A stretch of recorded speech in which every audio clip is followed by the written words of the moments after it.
Bismillah ar-Rahman ar-Rahim. Alhamdulillahi Rabbil Alameen. Wassalatu wassalamu ala ashraf al-anbiya wal-mursaleen. Wa sayyidina wa mawlana Muhammadin wa ala alihi wa sahabihi wa man wala. Allahumma salli ala sayyidina Muhammadin tibbil qulubi wa du'a'iha wa afiyat al-abdani wa shifa'iha wa nur al-absar wa ziya'iha wa ala alihi wa sahbihi wa sallam.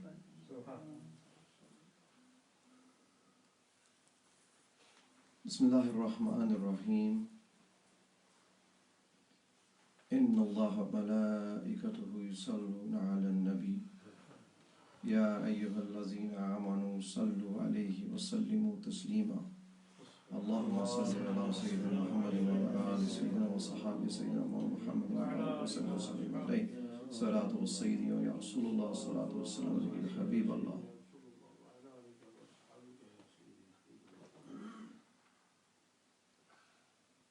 Assalamu alaikum wa rahmatullahi wa barakatuhu.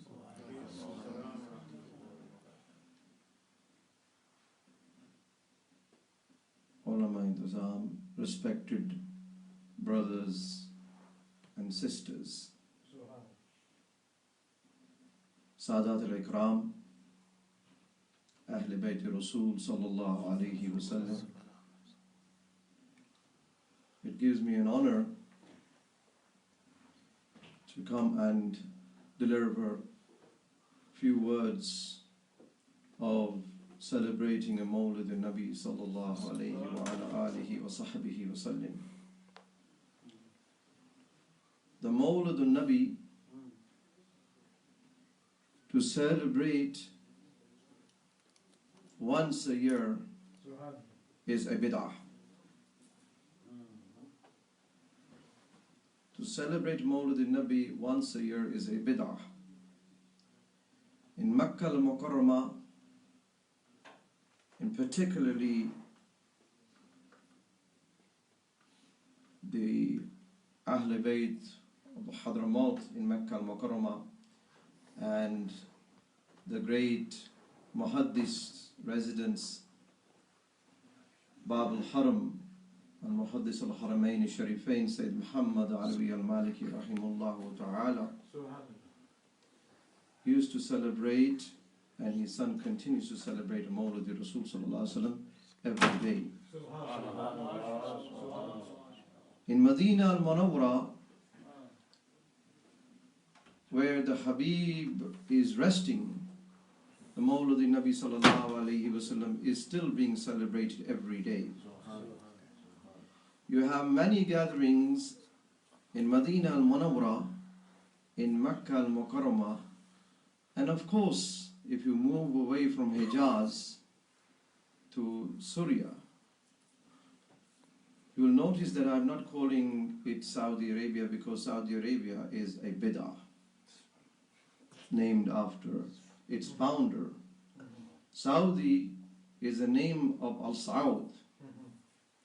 So we do not call it Saudi Arabia, we call it as it's supposed to be called Al-Hijaz. It does not belong to the family of Saud, it belongs to every Muslim in the world. But there is a very fine line. When I said every Muslim,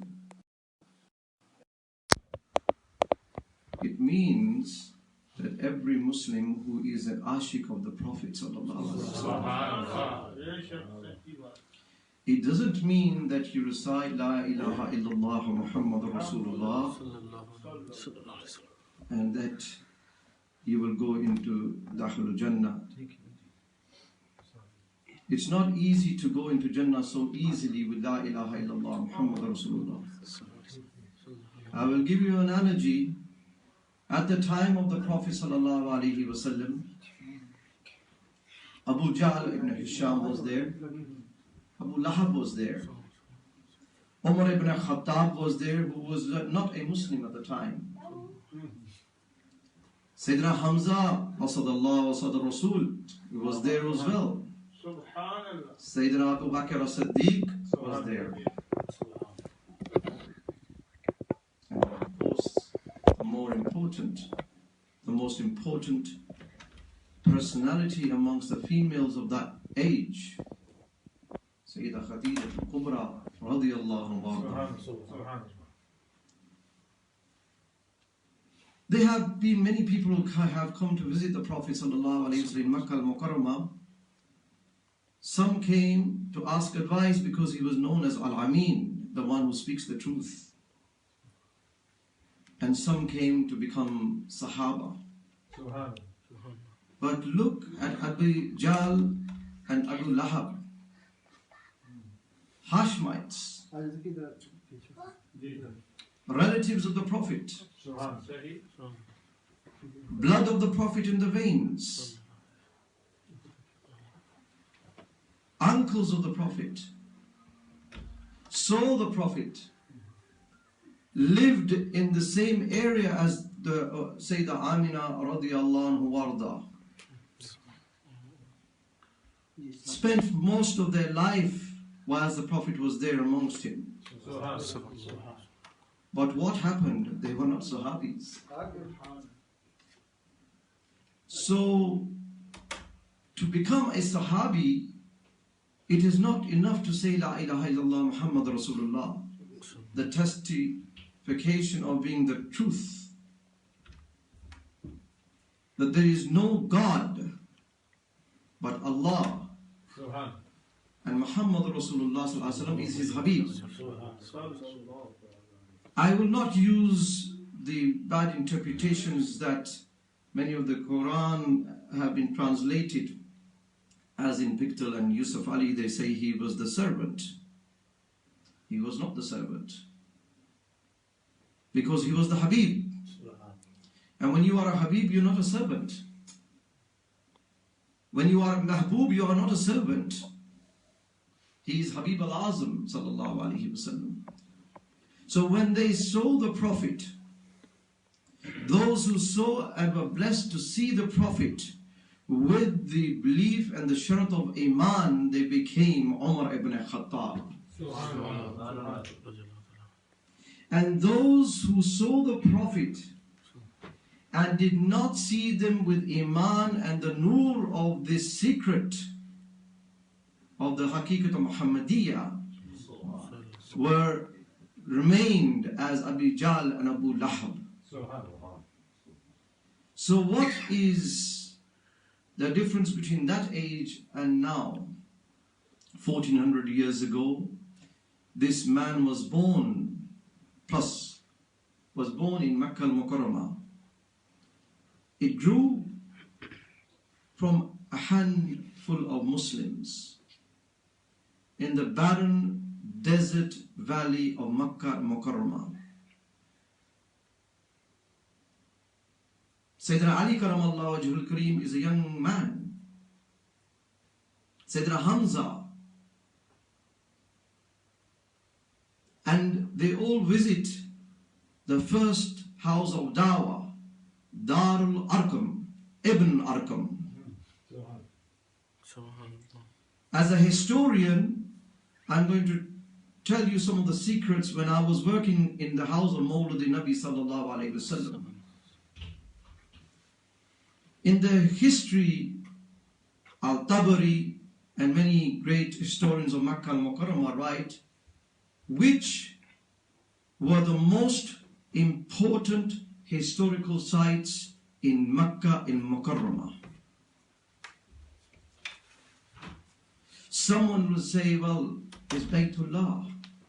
But Baytullah has been in existence from the creation of Adam alayhi salam since then. And it has been rebuilt, as you know, several times. So outside the Haram Sharif, outside Baytullah, which are the most important historical sites? You have Darul Arqam, Ibn Arqam.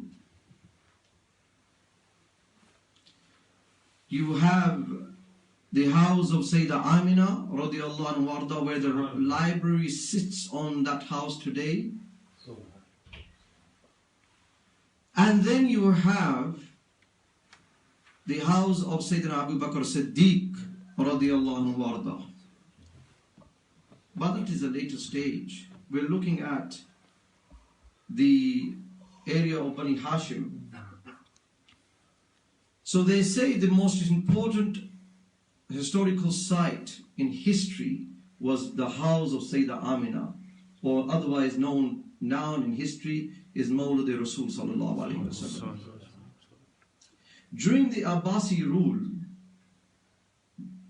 there was a kubba, a green dome built over that house to show that this was an important location. Then you have another house very close to it, not now, until I exposed it in my articles, is Baytul Khadija. The house of Sayyidah Khadija al-Mu'mineen, where she lived. Today, unfortunately, it lays under 1400 toilets. And so this house of Mawlid, it is one of the feelings that I cannot explain to anyone. I was working on this location with one of my very good friends, Dr. Suleiman, and we went inside, and of course it has library upstairs and inside, old classical manuscripts of Makkah al-Mukarramah. So we were going through some of the manuscripts, we had to wear gloves and so forth. But we locked the door and we prayed inside. And then we went inside the room, the very room where Sayyidah Amina gave birth to وَإِنَّكَ لَخُلُقٍ عَظِيمٍ. He is the most best of characters. So do not consider yourself to be like him. When I went from this small area to where Qari Sahib is sitting, it's a very small distance and a very small room, and Allah is my witness. From this normal well-lit room, which is quite large, to go into a small room, I'd expect it to be claustrophobic because it had metal shelves and hadiths were thrown on the floor, books were thrown in there. But besides that, as soon as I entered, there was Noor ala Noor. And I am a witness to that with my dear Professor Dr. Suleiman. How could it be after 1400 years the Noor of the Prophet still remains? How is it possible? Well, I'll tell you how it's possible. Because every prophet is a living prophet. But the Habib is Hayatun Nabi. You may put the umbrellas around the Masjid al-Nabawi Sharif so we may not able to raise our hands and look at the Qubba Qadria and say Assalamu alaikum ya Rasulullah, Assalamu alaikum ya Sayyid al-Abil Qasim, ya Abdul Zahra. To stop us raising our hands and glimpse the beautiful green dome, you may put those umbrellas. But the lovers of the Prophet do not need to be present there to send the salutations of Habib. Because Habib himself has says, you could be anywhere. You could be laying down, you could be sitting, you could be walking. And when my ummati sends salatu salam upon me, I am conveyed by the angels, the malaika. To aap beshak छतरियां लगाते रहें, दीवारें खड़ी करते रहें, बिदा और मुशरिक कहते रहें, रसूलुल्लाह मुहताज नहीं है. The definition here is Ashik. Coming back to the point, we say we are Muslims. The Quran does not say Muslims. Where does it, Qari Sahib, does it say in the Quran Muslims? No. Mu'mineen. Believers. Anyone who recites La ilaha illallah Muhammad Rasulullah, you can't say. Of course, we don't know what is in their heart. But just reciting La ilaha illallah Muhammad Rasulullah does not make you a Muslim. You have to have actions. And we do not go into the argument that if this person celebrates Mawlid, he is a pious and righteous person, and those who don't celebrate Mawlid, they are unbelievers. Let that go. Because there are many more important facts of Rasulullah's life that we are not hearing and following. As an example, the Prophet ﷺ, he is the master, as the title given to him, of the universe. He has been given the maftuh, the keys of Jannah, to continue taking people out of the hellfire and blessing them with his mercy, as ma arsalnaka illa rahmatan lil alameen. So let me go back to that birthplace of Mawlid Nabi. So that Noor was there when I entered in that room, and we prayed there. And we felt that Noor spiritually elevating us. And I cannot even forget that until today. But then, if you go to Bayt al-Khadija, where Sayyidah Khadija lived with the Prophet ﷺ, and when I exposed this house, that it was going to be demolished and changed into the toilets, many people did not know that 1400 toilets sit on this very house. When I went inside the basement, there were 5 ghurfas, 5 rooms. Coming and talking about the Noor from the house of Sayyidah Amina, which is a stone throw away from Sayyidah Khadija's house. And Sayyidah Khadija's house is the neighbor of the one of the great enemies of Islam. al-Mu'mineen's house is joined with the wall of one of the greatest enemies of Islam in history. Perhaps you don't know. You have probably not heard of this. But let me tell you whose it was. Abu Sufyan's house. Abu Sufyan's house was the very next door of al-Mu'mineen's house, where Sayyidah Fatima al-Zahra Salamu Allah alayhi was born. And the beauty is, we had to go and dig everything with our hands. Of course, at the time, the Saudi government would not allow us to dig this house. We asked them that we want to preserve this house. And they said, no, it will attract bid'ah and shirk. We said, we'll bring a glass layer and cover it because it was below the surface. Because Mecca, don't forget, over history, it's changed. It was a valley. The water used to come down. So the rooms you could see from the top. But I'm going to explain to you what the beauty of the Noor is. And the significance of the house of Sayyidah Amina. But then, the Noor which was conceived from the Prophet came into who? Sayyidah Khadija. And who did she deliver? The Ahl Bayt of Rasulullah sallallahu alaihi wasallam, Sayyidah Fatima. So the Noor traveled. So when they said we can't preserve this room, this house, we said, okay, can you allow us to excavate it? At the time, King Fahd, he said, you will be given only 3 weeks. You can't take any cameras, you can't take photography, nothing. No media is allowed to know what you are excavating. So they put corrugated sheets around. People used to come and visit what's going on, but nobody had any idea. We had 300 engineers working in that house, day and night. 150 in the morning, change the shift in the evening, 150 there, because we were limited for time. We weren't allowed to take any machinery because we knew that if we take the machinery, it can damage this house. Knowing this house existed from the Abbasi period and the Osmani period. So when we got there, you would not believe. Allah subhanahu wa ta'ala, when you have the husna niyyah, your niyyah is pure, Allah will show you His mu'jizat and the karamat. the signs. Inna Safa wal Marwa min sha'airillah. If those are the signs of Allah, because why? Not because you have to do Safa and Marwa. They are signs of Allah because Ismail alayhi salam. But he is only a prophet, the son of a prophet.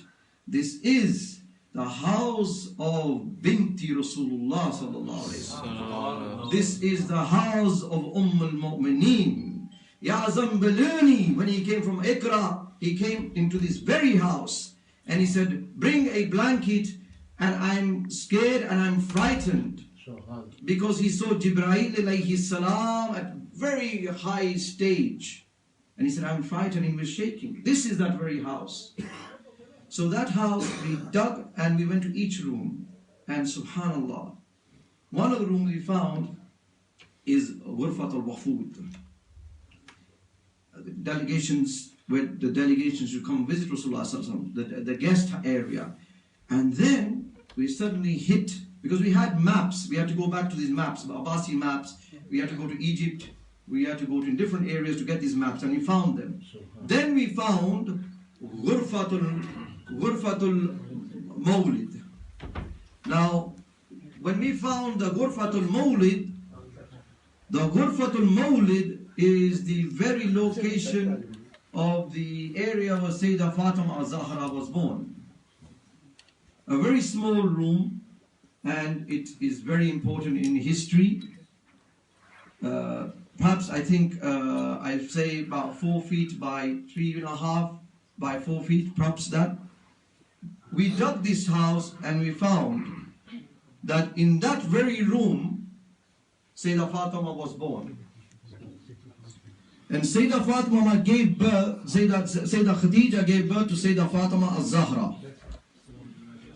And the very beauty of this room was that we carried on digging and we found that there was an area which was like a square area where the Abbasis had made the location as a evidence that where al-Mu'mineen gave birth to Sayyidah Fatima al-Zahra.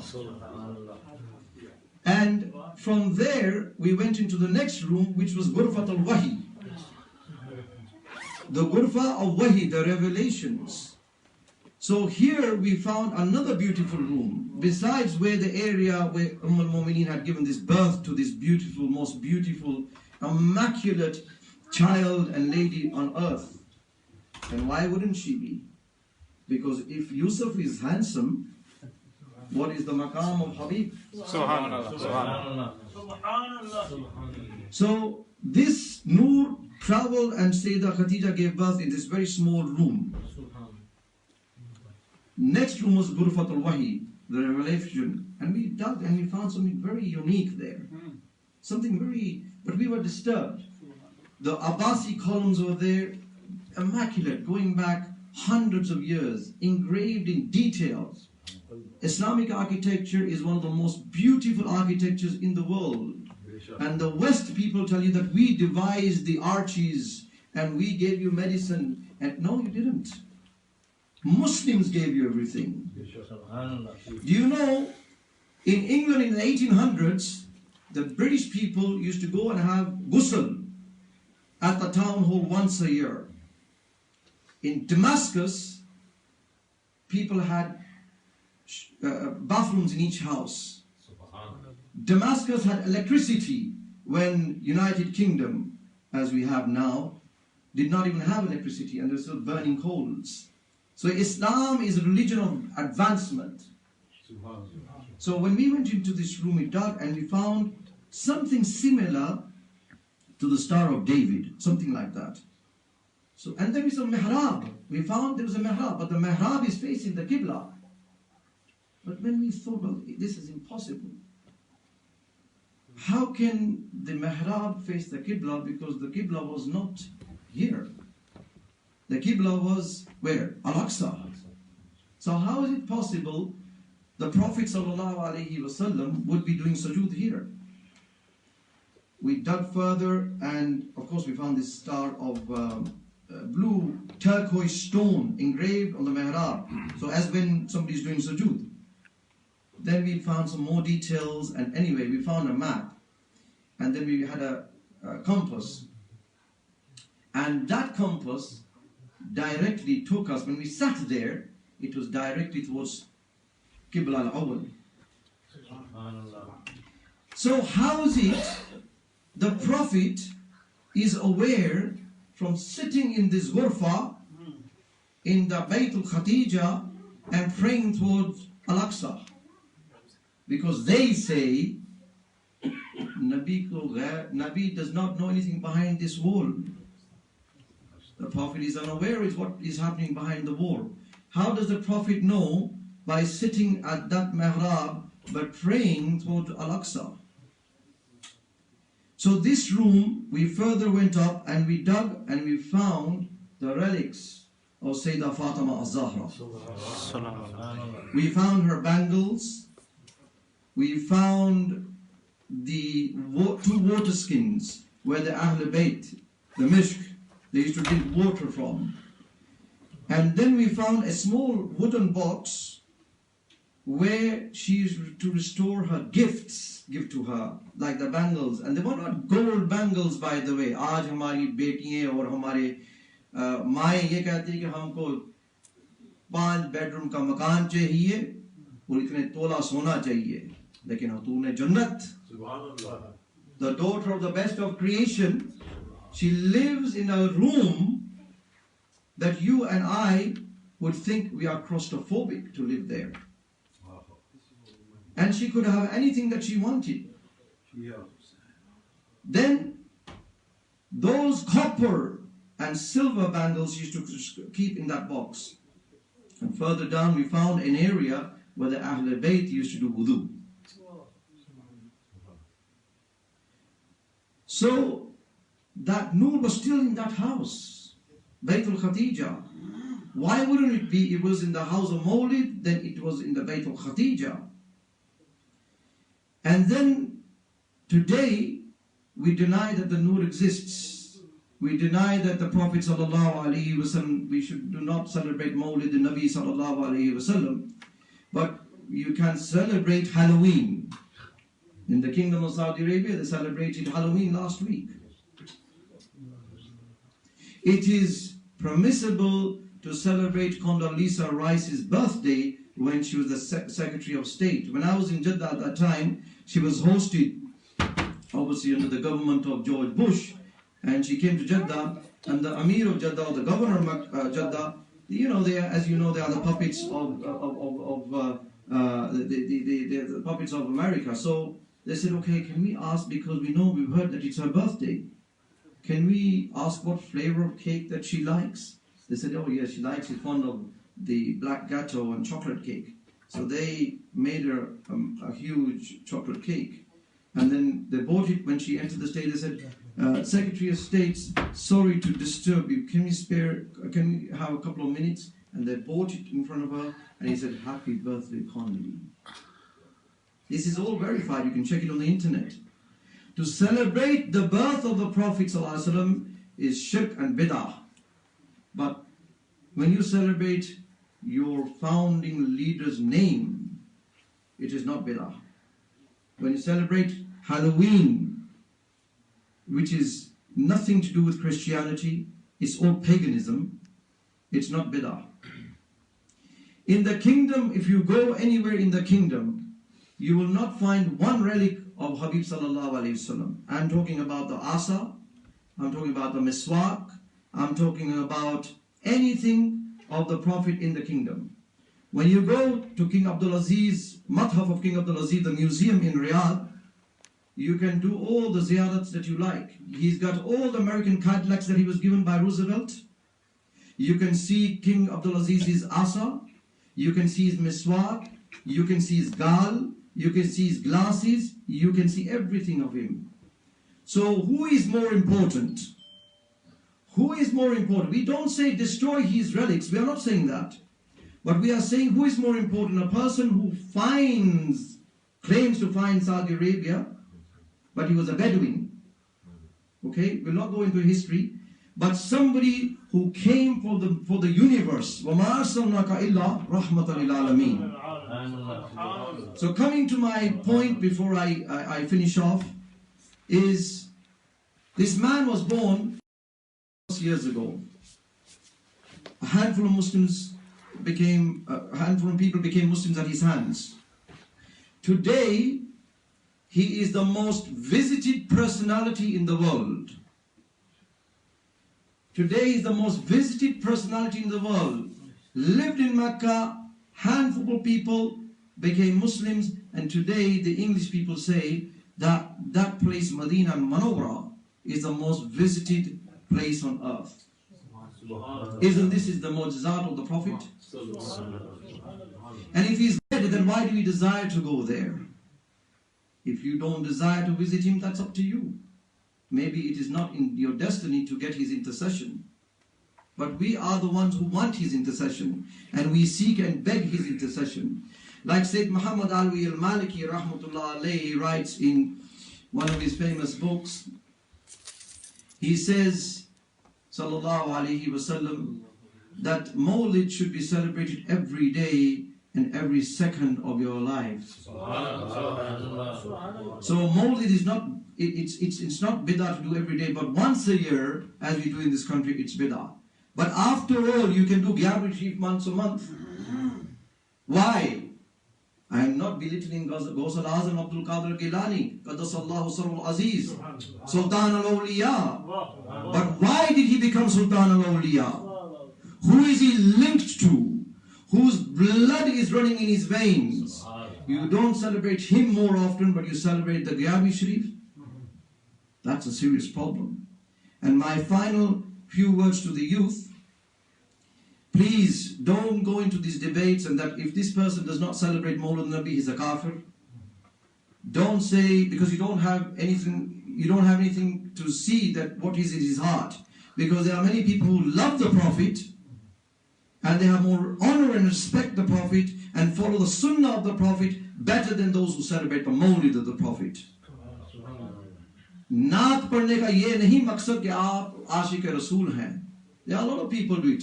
That person who died in Pakistan, Devandi, what was his name on the plane? Junaid Jamshed. When he was the reciter of the Naats, but he was the gustakh of al-Mu'mineen. And there is a severe punishment for them. So the point I'm saying, forget these keyboard warriors. We are into an age that all our youth are on the social media and these forums, calling that Pir Sahib kafir. That Naqshbandi is not a right Naqshbandi. That Qadri is not Qadri. This, you don't have any clue. Why are you wasting ghiba on the internet? You're doing Buhtan and you celebrate the Mawlid. How dare you come and celebrate the Mawlid of the Prophet when you don't realize the Buhtan and ghiba you are doing on the social media?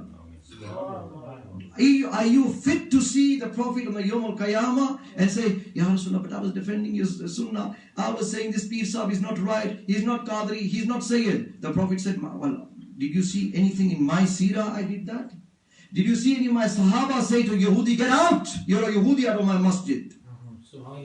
Please, get away from the social media fitna. And if those people are there, they will be judged for their actions.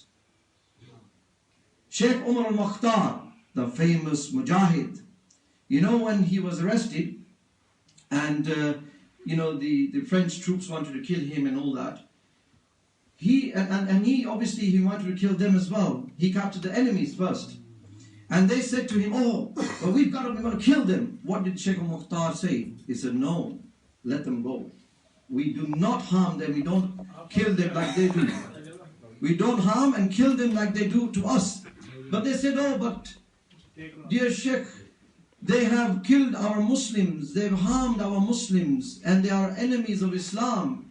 And what did Sheikh Umar Mukhtar say? He said something very beautiful, and I hope that all of you will adhere to this famous statement. He said, but they are killing us, Sheikh Mukhtar. Let us kill them. He said, but they are not our teachers.